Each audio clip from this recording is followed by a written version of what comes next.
Thanks, Dave. Double Fine Productions, who recently brought us Broken Age, are a developer of delightful games. Their latest crowd-funded project is called Massive Chalice, and as the name suggests, there really is a massive chalice. That muck you see surrounding us is the Cadence. It's what created the pawns, corrupted our lands, and is slowly tightening on us like a noose. All of the heroes you just commanded in battle will be long gone when we're finally ready. With all that time still ahead, we need you to protect us.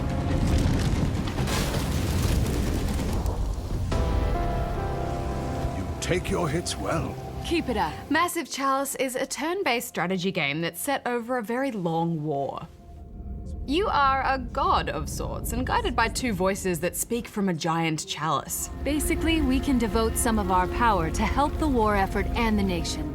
They inform you that creatures known as Cadence are encroaching on the kingdom, and it's up to you to guide the development of its people and their civilization, as well as their battles.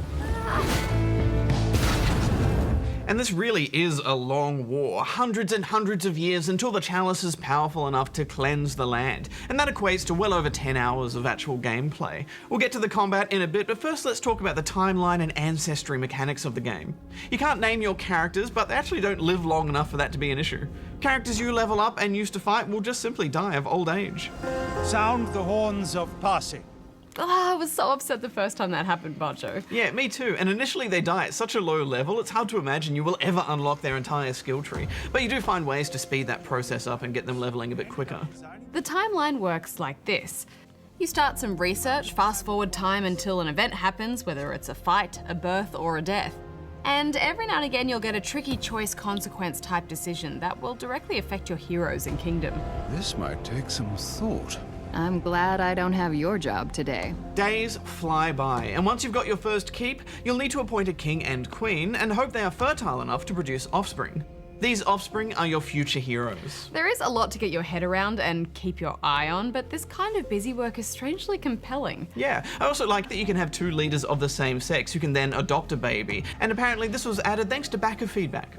These appointments to your palace and other structures also come from your pool of heroes, the guys you fight with. So it can be a real tough decision later on in the game if you start getting low on heroes, often heading into fights with less than you'd like. Be on your guard. Your oldest heroes are the most at risk, so it's imperative that you keep them away. But if breeding is successful, not only will you get more heroes, but they'll also pass down traits and even heirlooms. These sacred heirlooms are powerful monuments to their bloodlines, and will only grow in strength as they are passed down the line. These help in battle and gain power the more they're passed down the line. It's quite a deep ancestry system, isn't it? Yeah, and it can all fall apart. The Cadence often attack multiple places at once, so you end up making tough choices about where to defend and what to let go. Especially at the end of the game, where things really get down to the wire. All right, now you can take a breather. I love how this game forces you to make so many decisions all the time outside of combat. Before each battle, you pick your heroes. There's 3 main classes, but they all have variations as you start recruiting and breeding new heroes. The hunter is your scout and sniper. Naturally, they're quite weak, so stealth is your friend. I found their attacks so satisfying, Hex, especially if you upgrade to the bone barb bow, which shoots through multiple enemies at once. Yeah, although friendly fire can be a problem. The Caberjack is armed with a giant battering ram, which makes for some truly satisfying hits and knockbacks. And the Boom Striker is all about grenades.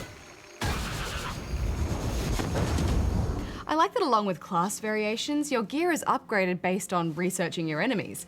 So suddenly you can be armed with a unique and powerful armor that activates with one hit, or underpants that stop you from getting old.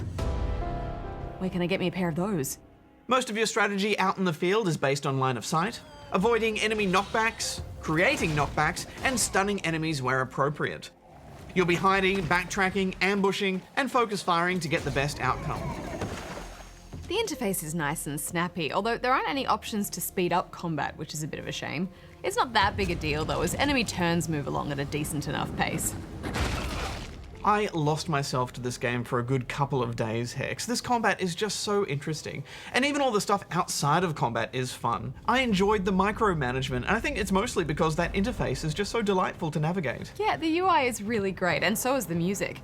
My one major criticism with this game is that it just needs more variety in its locations, both in the look and design. I just wish there was a little bit more within the environment to interact with too, besides a few destructible objects. They all just end up feeling familiar too quickly, like the same map with a different color filter on it or something. Yeah, I agree, but I just let that go because of that drip feed of new enemy types. They were so interesting to engage. Seeds, arguably the lowliest of pawns, are more nuisance. And it's because each new enemy type has a very specific attack pattern and a unique way to defeat them. And when you start getting combinations of different enemy types, you always have to think of new ways to approach a fight. Yeah, and the AI doesn't muck about either. It's smart and brutal. Some enemies even hack XP off your heroes, lowering their level or delaying your abilities. This can kill them in just 2 hits, especially if they're already getting on in years. Then there are the teleporters. I hate the teleporters, Barjo. There is nothing worse than getting ambushed by these guys and having your heroes thrown into the firing line before you're ready. And there is always more strategy to uncover in every fight. Yeah, I lost count at the number of times I yelled at my monitor as I made a stupid mistake. No, what are you doing? All those moments where a whole bunch of nasty enemies are revealed in the fog of war suddenly and you know it's going to go badly. I just love that you can fail this campaign, Barjo. It's so rare that 16 hours into a game you can totally lose, especially if you're playing on hardcore difficulty settings. And you can't even load an old save file. It doesn't help you towards the end of the game. It's so bittersweet when you fail too. This was the perfect game to tie me over until the next Fire Emblem or XCOM. I'm giving it 4.5 stars. Yeah, I really enjoyed it too, although I think I felt the grind of it a little bit more than you, Barjo, so I'm giving it 3.5. Nothing is forever.